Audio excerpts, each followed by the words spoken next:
Salve omnes, it's your favorite Magister, Merula Remus Kikero, back with a guest feature dropping her first hot verse, Eleanor Roosevelt, also known as... Livia! Yeah, that one. Anyway, today we're going to be tackling the Aeneid, lines 92 through 101, just a juicy passage. So the main idea of this passage is that Aeneas is praying for his life in the midst of a storm and speaks of how Hector and other soldiers were lucky to die honorably in battle rather than at sea without ever getting to fight for their beliefs or homeland. So let's give you your Latin take for the day, Dive in. All right. So here we're going to start with your ex templo.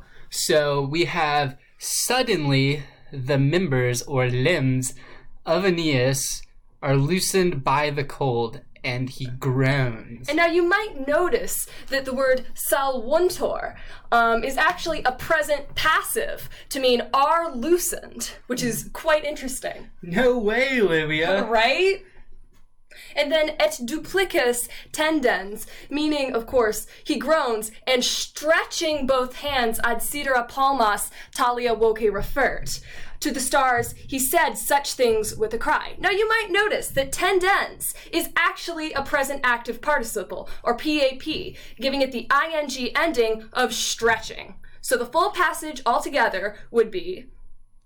Immediately, Aeneas, or the limbs of Aeneas, are loosened by cold, and he groans, and stretching both of his palms to the stars, he says with such a voice, O terque, quatorque, beatae, meaning, of course, O 3 and 4 times blessed. Not 1, not 2, not 3, but 4 3 times. and 4.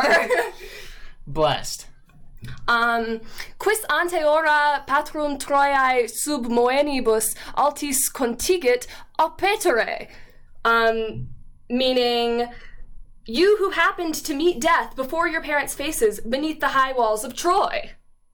So what he's saying here, really, is that, you really wanted to die in Troy if you want that glory, dying on the battlefield.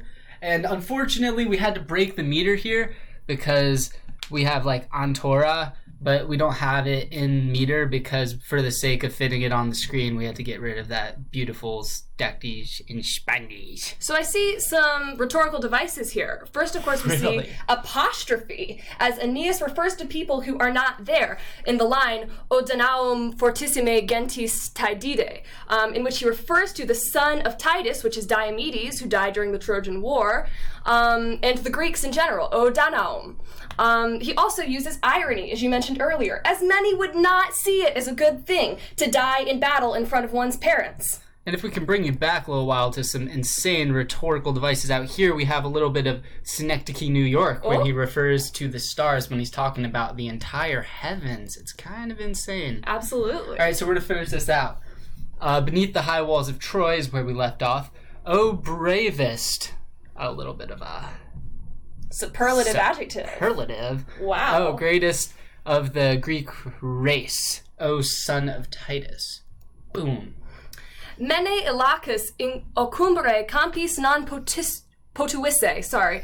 So just with that first line, we see two uses of the accusative infinitive construction with mene ocumbere and then also mene non potuisse. This, of course, emphasizes the entire phrase of what he's saying, which is, why was I not able to fall in the Trojan fields and pour out this spirit by your right hand, which comes in the next line, tuaque animum hanc effudere dextra. And then we get Silas ubi Aequidiae telo jacet Hector, meaning where Hector lies dead because of the spear of Aeacus' son. Boom. Who was, of course, Achilles. Woo!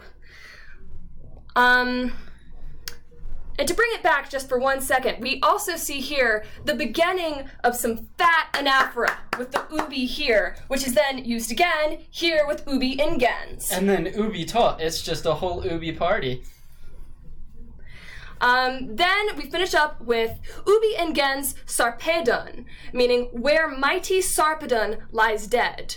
Ubi tot Simois, where the Simois correpta sub undis scuta virum galliasque et fortia corpora volvit. So, where the Simois rolls, so many shields and helmets and brave bodies of men having been seized under the waves. So we have this huge catalog of just things that have been swept under this ginormous, juicy wave. And it's kind of interesting because this is actually a river, and I wouldn't normally think of rivers as having ginormous waves, but...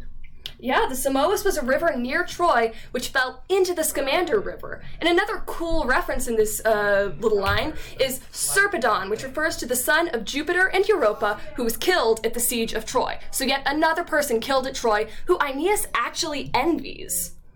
Crazy stuff, Eleanor. Crazy stuff, Miguel.